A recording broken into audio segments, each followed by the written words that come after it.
দোস্ত দোস্ত কতক্ষণ ধরে বসে রয়েছিস? এই আছি ঘন্টা তিনিক দোস্ত। পানির কি দেখি লাইন? ওরে দোস্ত কি কব তোরে, পানির অবস্থা খুবই করুন। নামা কি আজকে যাবে না?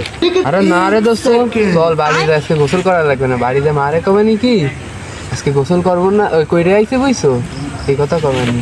আমি একটু পানিটা চেক দিই। হ্যাঁ দে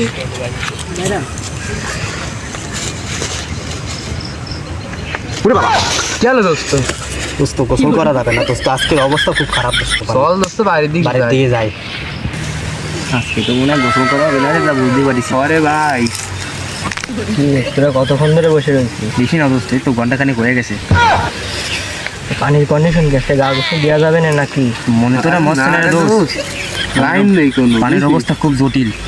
আরে কি করিস বেটা, এই ইয়াং বয়সে পোলা ভাঙবে ব্যায়াম করিস, পানি ঠান্ডা তাহলে কি হলো? তুই না তুই যে দেখ পানি গরম না ঠান্ডা, তুই যে দেখ। আর আমি চেক করে আসছি। ওরে আপনার তোর কি হইলো? ওরে বন্ধু আজকে মনে হয় গা ধোয়া যাবে না। চল বাড়ির দিকে চল। চল, আমারে কবে নিয়ে গাটা ধুবো না, ভাত মাত দাঁড়ান বা তুমি রান্না পারো কি? হ বন্ধু, আমি তো কবে না, আমি গা ধুয়ে আইছি।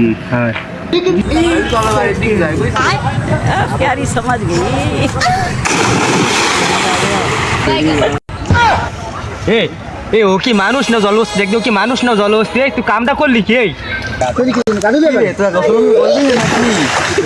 এবার তুই কি মানুষ? এই পানি কি ঠান্ডা দিস না বেটা? তুই কি মানুষ না জলবস্তি? তো তুই ঠান্ডা মান্ডা লাগে না, দিস না পানি কি ঠান্ডা? ঠান্ডাতে পানিতে গোসল করা যায়? তুই গোসল করে আমরা চল যাই। চল গোসল করবো না।